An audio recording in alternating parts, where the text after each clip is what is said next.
Backyard beekeepers are seeing liquid gold honey, and this is the time of year to extract it. But how hard is it to get past the bees to the actual honeycomb? KEZI 9 News anchor Sean Cuellar shows us the process.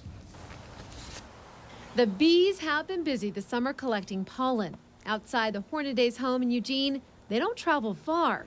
There are plenty of flowers, fruit trees, and hives, including a natural hive nestled in a fig tree. We actually were able to start three hives from this one box. All total, the Hornadays have 10 hives at different sites. And we're not afraid of them. These are friendly bees. But when it comes time for extraction, they wear proper gear: suits, gloves, boots, and hats. So you're going to need 1, 2, 3, 4, 5. One day a year, they extract honey. So we're going to be going through these top 2 boxes, which are the honey supers, the bottom 2 the broods, so you don't touch them at all.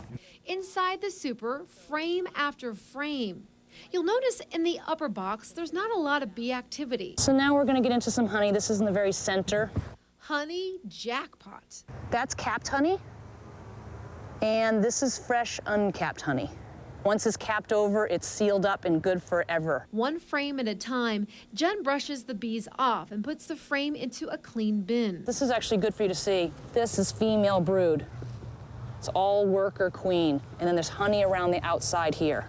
Everywhere there's empty holes is where the other bees have just crawled out of there. They've just hatched. Frames with brood go back into the super. The other frames are headed to the honey house, and no suit is required here.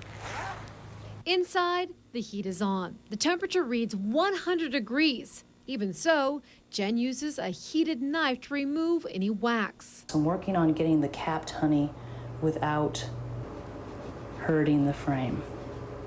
The wax can be used for candles and lip balms.